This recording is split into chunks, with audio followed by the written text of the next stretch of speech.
Moving on, our next candidates we'll bring to the front are for a U.S. representative for the 9th District. And if you'll welcome Bill Coakley on behalf of Congressman Doug Collins, candidate Dr. Paul Broun, candidate Mr. Roger Fitzpatrick, candidate Mr. Bernie Fontaine, and candidate Mike Scoopin. They'll come up to the front, please.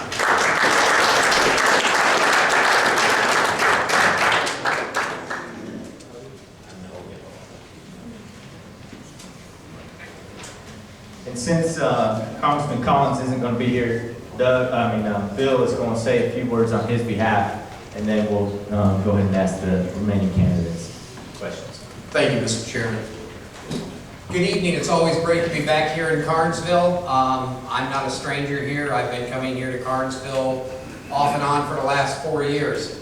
The Congressman is in D.C. tonight, but he asked me to send you his greetings.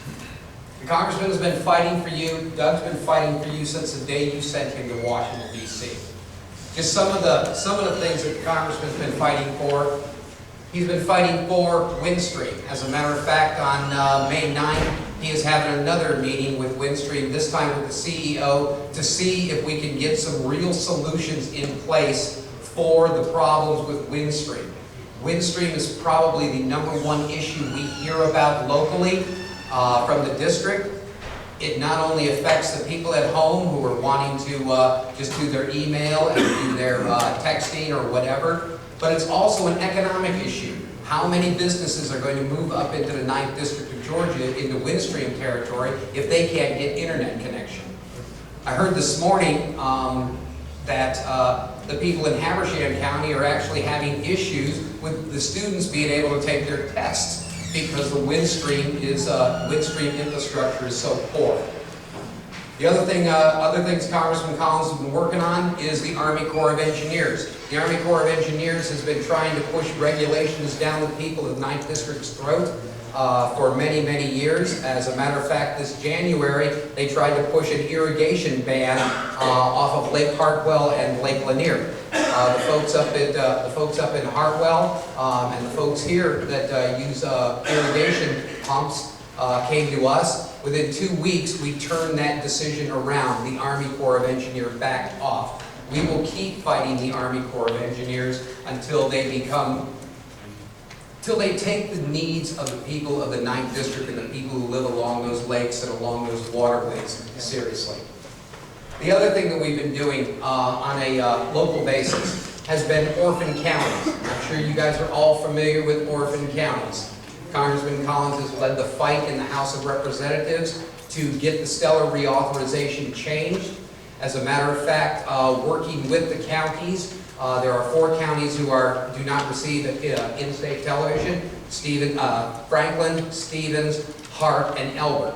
Actually, your county here is leading the charge with your commissioners to put the petitions together to petition the FCC to go ahead and move you to a different designated market, into the Atlanta market. This is not only a convenience issue, this is a public safety issue. You do not get weather reports, you don't get crime reports, you get stuff out of South Carolina. It is important that the people of Georgia hear the news that affects Georgia. You're going to also hear some other things tonight. You're going to hear some things of, I got to stop. Okay. Well, listen, I've been here before. The Congressman wishes you his best. I look forward to talking with you all. If you have any questions, you know how to get a hold of me. Doug Collins has stood with you for the last 3.5 years. I'm going to ask you to stand with Doug Collins once again and vote for him starting next Monday, May 2nd through May 24th in this primary. Thank you.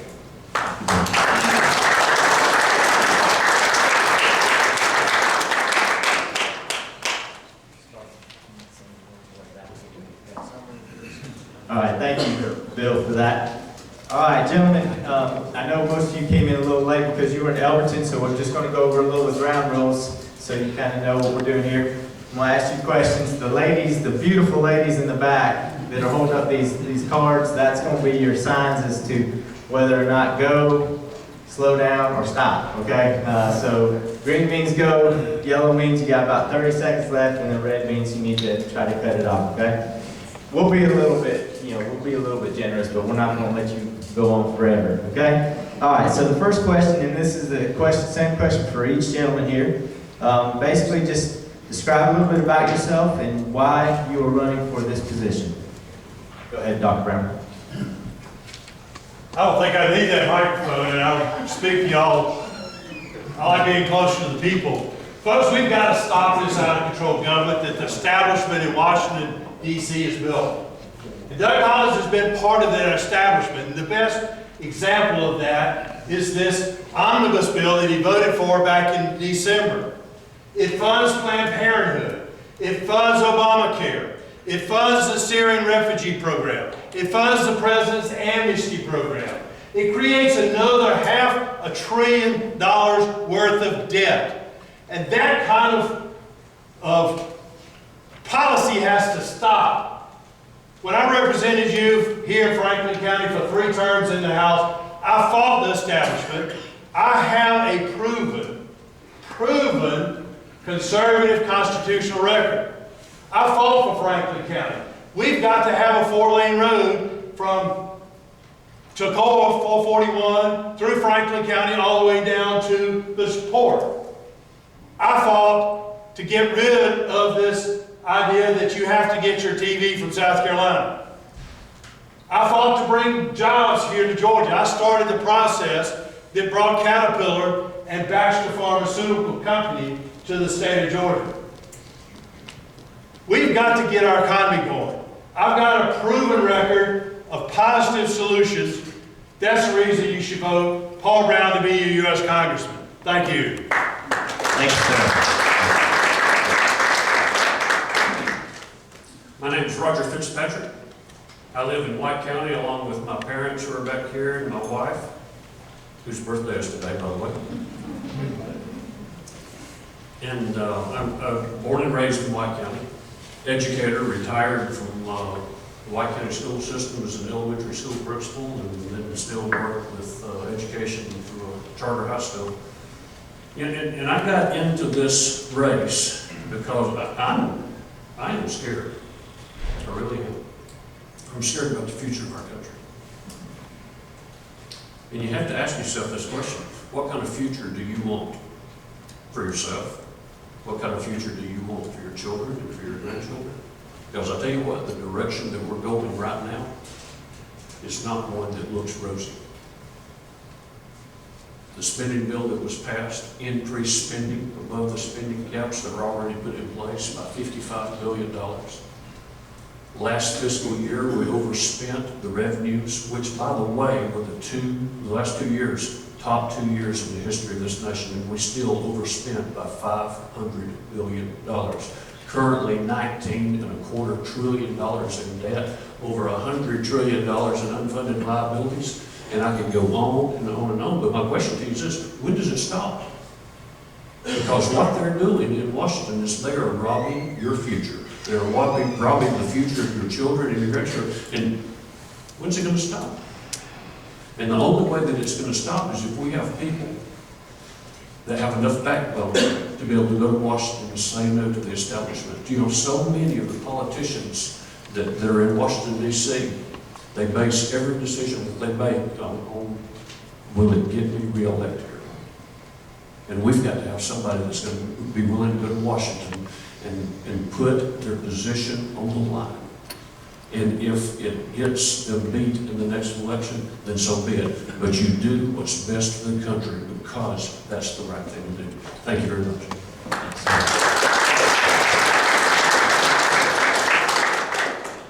My name is Mike Scoopine, and give you a little bit of my background.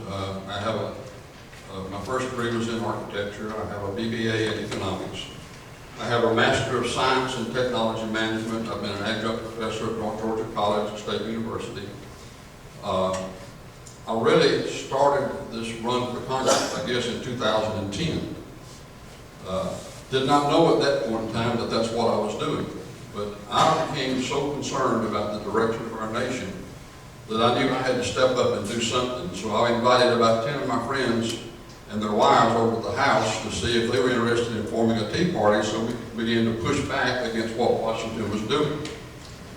Well, we had a little meeting and I asked how many want to start something, and all of them got up and left me sitting there by myself as a one-man tea party. I didn't let that stop me, I kept going. I went to Washington, D.C. in November of 2010. I volunteered there to push the healthcare compact agreement through the State House here in Georgia. I had never even been to the State House in Georgia when I volunteered to do that. The only reason I volunteered was because when they asked, I saw nobody else sitting in that room from Georgia, and I knew if I didn't step up, it probably would not get done. Went home, forgot about that. Second week in January, I got a telephone call, can you be in Houston, Texas for training on how to push a bill through the legislature. I flew out to Houston, Texas. Georgia was the first state in the nation to get the governor to sign the healthcare compact agreement. So I've been in this fight for a long time. It didn't just start in this election. And I want to go up there and I want to fight for you for what this Constitution says. If we will return to the enumerated powers in Article 1, Section 8, we can turn this nation around. I know of no other way to do it. We were great when we followed it. We have become poor since we have stopped following it. So that's what I want to do.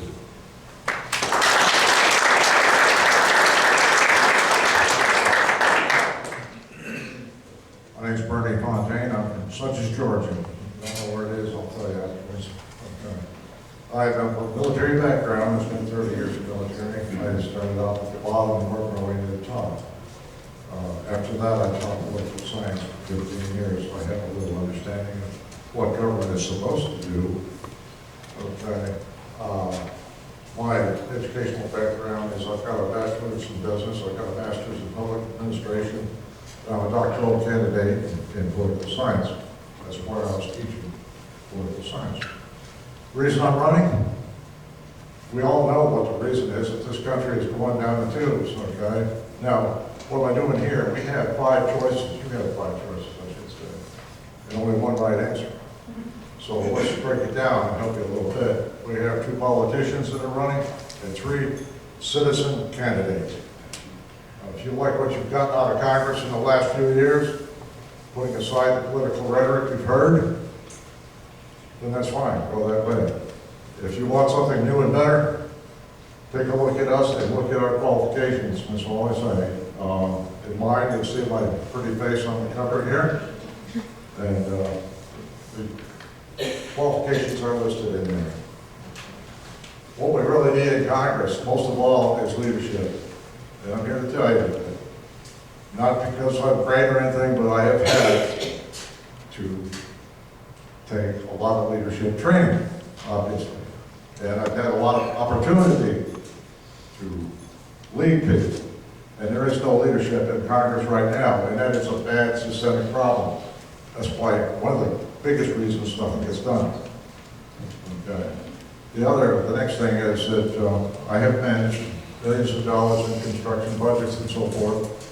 And I will tell you in here, I have concrete proof that I'm the only guy that you're going to see tonight that saved millions of tax dollars. That's a fact. The last thing is that the education that I just mentioned is relevant to what needs to be done here. So I guess I'm in the red. Thank you, man. Thank you, sir.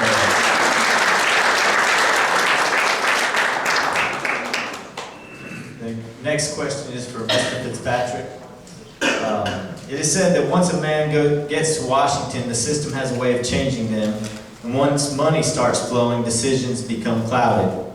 How will you avoid the same pitfalls that many good men have fallen into if you are sent to Washington to represent the 9th District? I avoid those pitfalls the same way that I have my entire life. You have to have this rock-solid moral compass in order to be unwavering in your decision-making skills. I will make every decision that I'm faced with in Washington, first of all, on the Word of God. Because our founders established this nation on Judeo-Christian ethics. And by following that goal, by following that standard, I guarantee you cannot go wrong. And the second thing that I will always use is the original intent of the Constitution. Because the founders knew what they were doing when they wrote the words of the United States Constitution. If you follow those two standards, the Word of God and the original intent, when you're examining any piece of legislation, when you're faced with some lobbyist coming up to you and offering a lucrative deal, it is easy to say no when your entire life you have been making the right decision because it is the right thing to do. You give in on the little things, I guarantee you, you will give in on the big things. You stand strong on the little things, and that builds character, and you are able to day in and day out, say and do what is right because it's the right thing to do.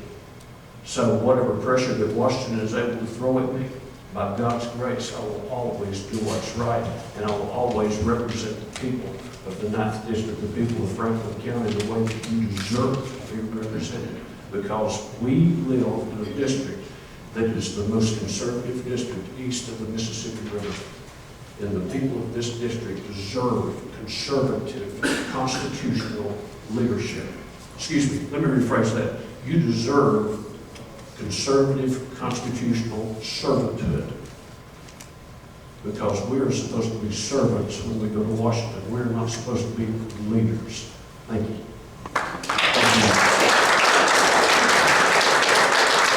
Mr. Scoopin, the next question is for you. One of your claims is that you will be a constitutional conservative. Give us an example of where you feel like the current congressman has not met this criteria and why you would be different. Well, the most obvious place to go with that question is December of this past year, when he voted to fund the omnibus bill. For those of you that have not looked at that, virtually everything in that bill was unconstitutional. There may be one or two things that were not, but the majority of it was. I too am an original intent believer of the Constitution. I've had people say, well, the Constitution means different things. It depends on how you interpret it. Well, fortunately for us, if we would just know our history, our founders have left us a great deal of writings to tell us what different phrases in the Constitution mean. We find it in the Federalist Papers, we find it in a lot of their writings, we even find it in when the Constitution was being presented to the state legislatures. So we know what the Constitution means. The problem is it doesn't mean what certain people want it to mean, so they find ways to change it. And one of the principles that really guides me is called the doctrine of the lesser magistrate. That basically is, just to give you an example, when Pharaoh decreed that all the babies were to be killed, all Hebrew children would be killed when they were born, 2 midwives stood up against Pharaoh and they refused to kill those babies. That's standing for God's law above man's law. That's what that doctrine is. You couple that concept with the Constitution and what's in the Constitution, you don't have any problem standing up against the people in Washington, D.C. And one thing I'd like to add, people are always asking, you go up there and you drink the water. My solution for the water is you do like they did in 1773. You put a little tea in it.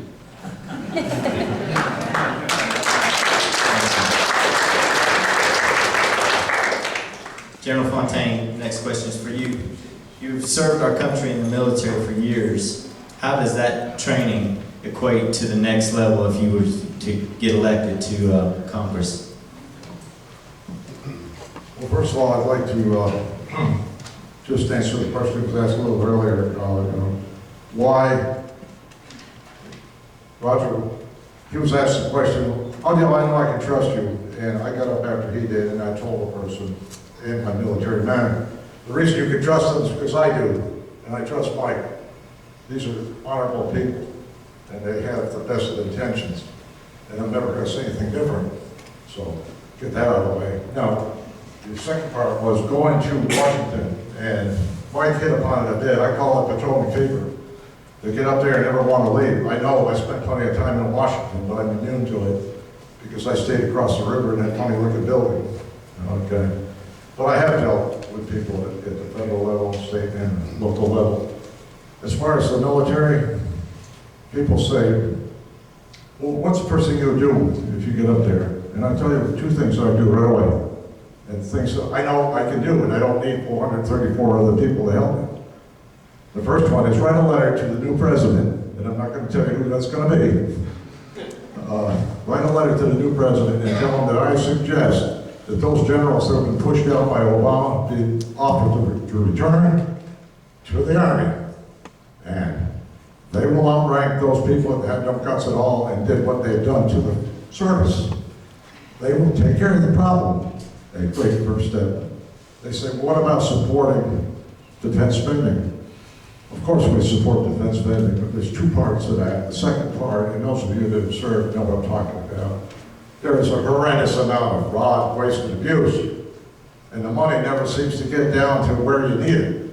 And I take it personal. It's part of the reason I'm running, because I had people in Vietnam that died because they didn't have what they needed. And that's not because the Congress didn't give them the money, it's because it didn't get to the right places. Thank you. Mr. Brown, this question is for you. Congressman Collins has said that you are a career politician and in fact are under a federal investigation for the use of taxpayer money illegally. What would you say to this claim? Me being a career politician is laughable. I'm a doctor. I practiced medicine most all my life. And the charges that Congressman Collins keeps leveling upon me are nothing but a bunch of lies, distortions, and half-truths. That's all they are. But why is he doing that? It's because he's desperate. And the establishment are desperate. He wants to distract you from the reality that he is part of the problem. He's part of the establishment. He became part of the establishment as soon as he came to Washington in 2013. He tied his little red wagon to John Boehner.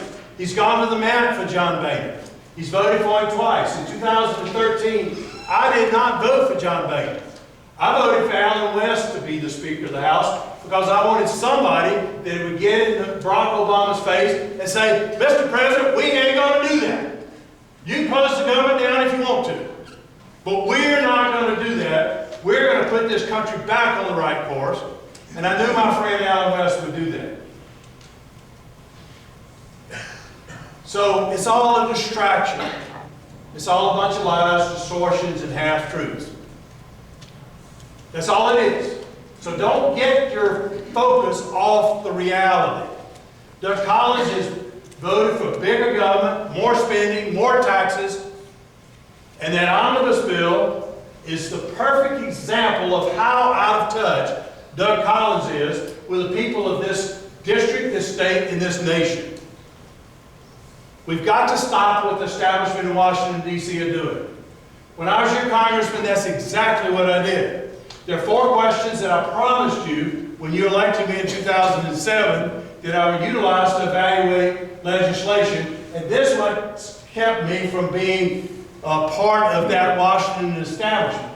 First, is it biblically correct? Is it constitutional according to the original intent? Third, do we need it? Fourth, can we afford it? I pledge to you as your congressman, that's the way I'll continue to vote when you send me back to Washington as your congressman to represent you, not the establishment in Washington, D.C. Mr. Fitzpatrick, this question is for you. What would your plan be to address this country's lackluster growth in the current economy? Probably one of the greatest things that we could do would be to go to a fair tax.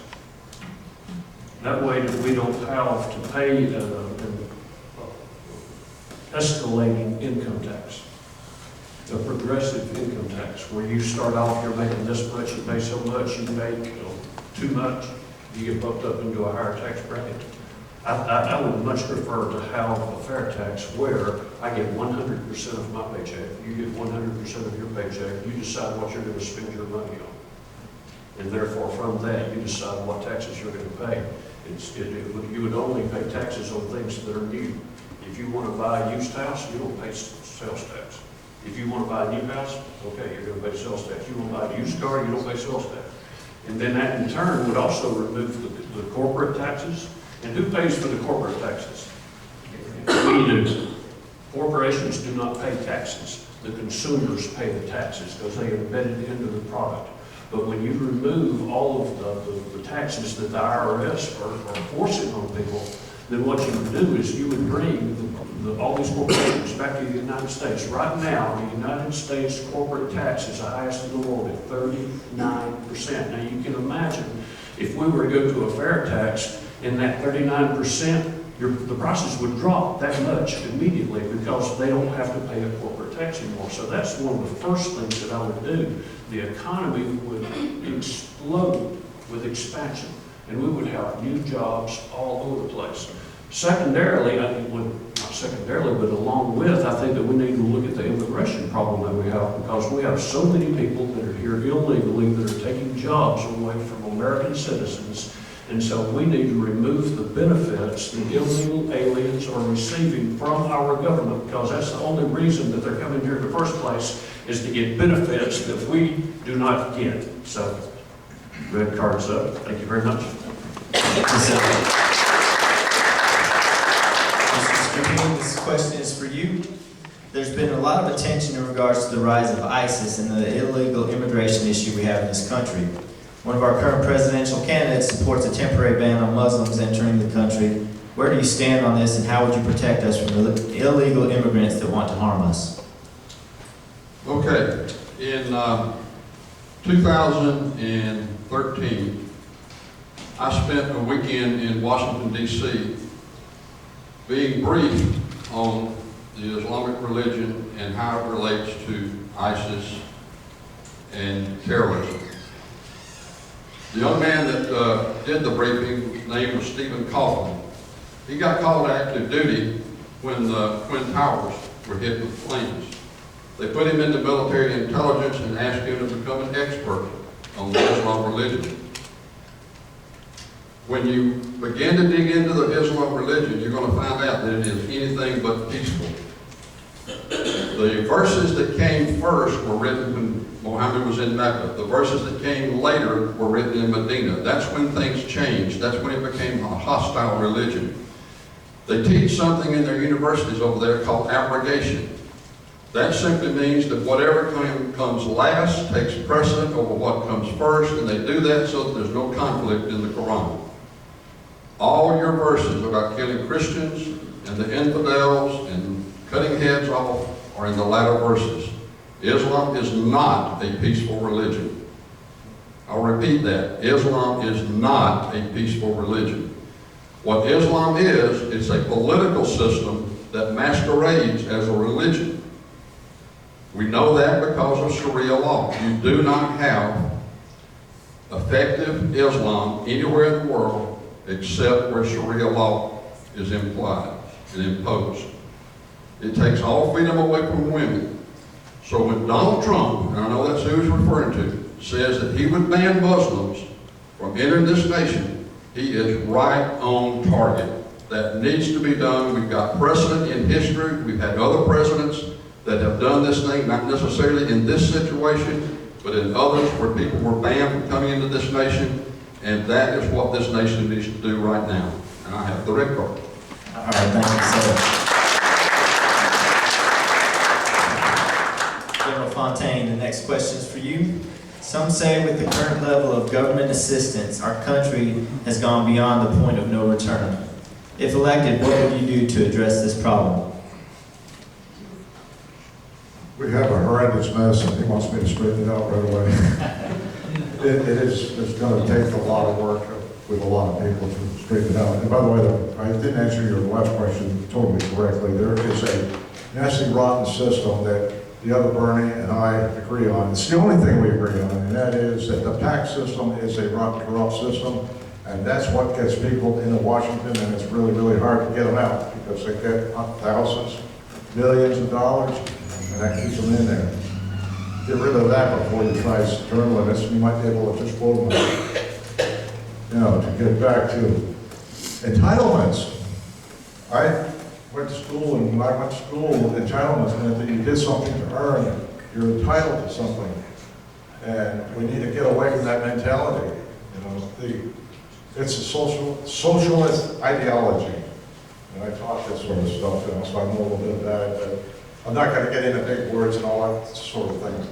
Basically, socialism doesn't work.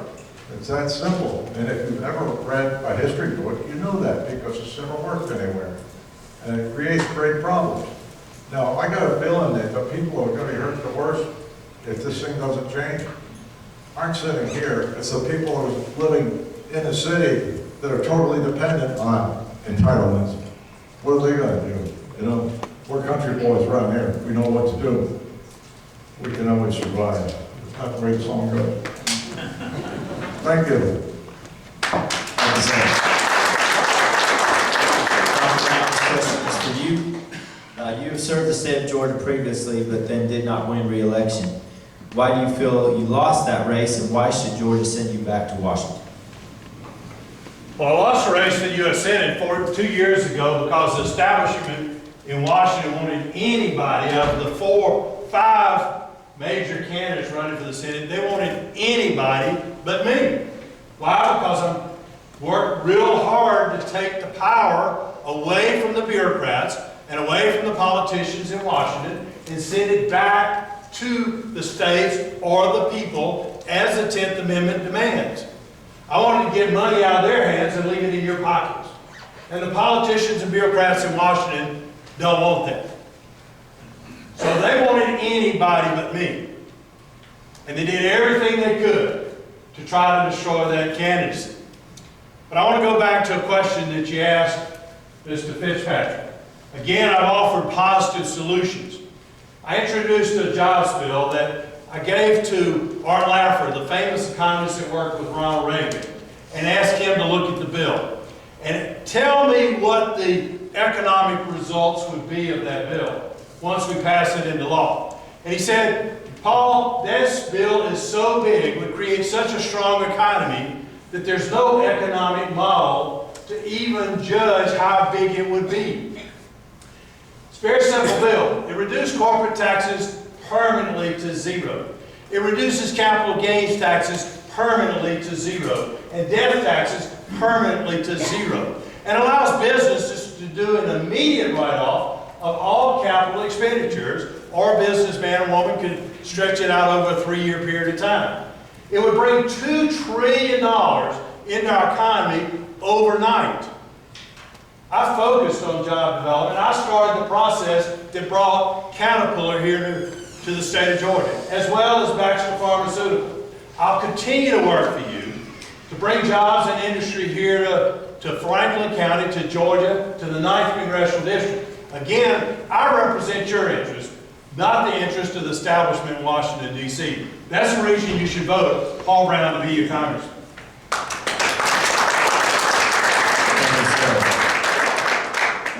Mr. Fitzpatrick, this is for you, and basically this is just giving you guys all an opportunity to address the audience.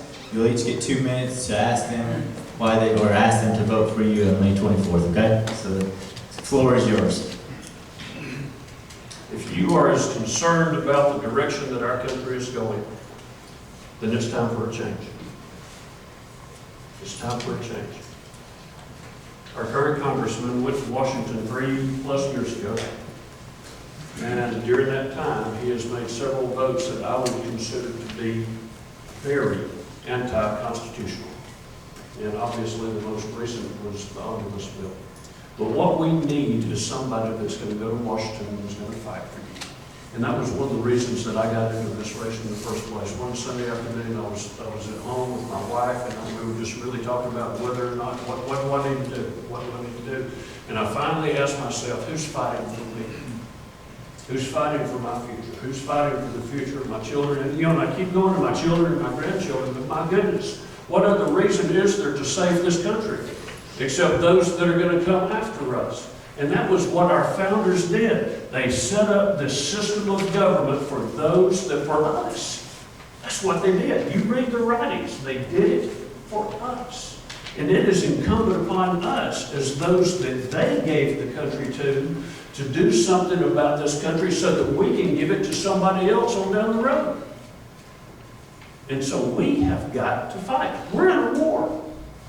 We are in a war, and it's not being fought with guns and bullets and tanks and rockets and so forth, but it's being fought for the minds of those that live in this country. It's being fought for the hearts. It's being fought for the soul of this country. Thomas Jefferson in the Declaration of Independence said that we hold these truths to be self-evident, that all men are created equal and are endowed by their Creator with certain inalienable rights, among them life, liberty, and the pursuit of happiness. Are you living your life to the fullest extent possible, or is government getting in the way? Are you living your life full of liberty so that you can, whatever you want to do, or is the government getting in the way? Are you able to pursue happiness in every way that you can imagine, or is government getting in the way? Vote for me, and I will fight for you to get government out of your lives. Thank you very much.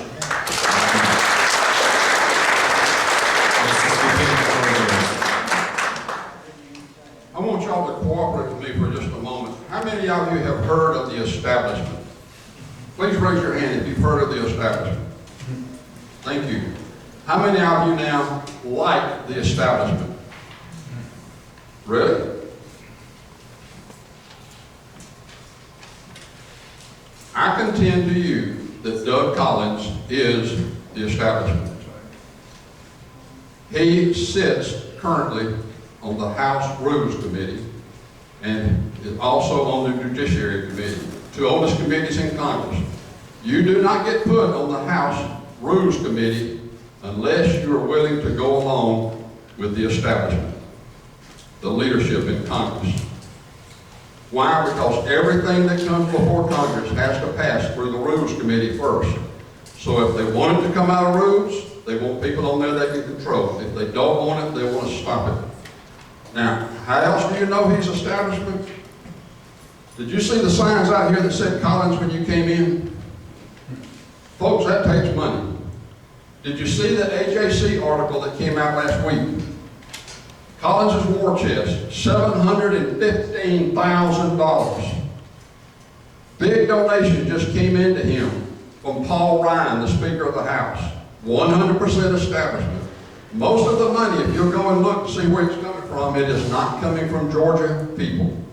It's coming from all across this nation, all in the establishment. If you like the establishment, you like the way that Congress is going, then you keep Doug Collins in office. That's what I recommend to you. If you don't like what's happening in Congress and you don't like the direction this country is going in, then I'm going to ask for you to vote for me, because I understand it. If there's something about my personality that you don't like, that's okay. Vote for Bernie, vote for Roger, or vote for Paul Brown. That's the only way you're going to stop what the current sitting congressman is doing when he votes to absolutely destroy the Constitution of the United States of America, and he is doing it constantly. He even voted on one bill that allows NASA, the National Security Agency, to spy on us as citizens. Check it out, it's there.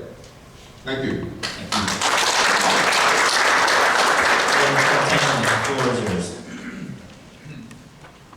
Okay, I'm not here to teach, I'm not here to preach, I'm here to tell you what we need to do to get straightened out, okay? That's the way I operate. I agree with everything that's been said. We know what the problems are. I think everyone here knows. They know what the establishment is. They know that that is the problem. As I said earlier, there is no leadership there. Now, gotta have a plan. Here's my plan. I believe, with everybody out here and everywhere else, that there's gonna be a big change in the House of Representatives, because people are sick and tired of being told, once we get Republicans in there, we're gonna straighten it out, and nothing gets done. There's gonna be a lot of new people, and those that do make it back will have what I call religion. They're gonna know that they're gonna be held accountable. A situation like that leads to leadership. They need the leadership to change the system, get rid of this archaic system that we have, where seniority means everything. And you've seen what has happened. You know, how about, like in the real world, we base our promotions on ability? Look at ability. That's what we need. And I think you'll find that I've got an example. It can be done. It almost was done a little while back, another military guy, Alan West, he got started, but the establishment won out, and he didn't make it. And that is a darn shame, because he was on the right track. That's what I'm talking about, and the lady's got the red thing, she's ready to put it up. Are you ready? Okay, now, Dr. Brown always says, you know, vote for Paul Brown, and so I've got to, you know, do one better here to say, hey, don't complain, vote for Fontaine.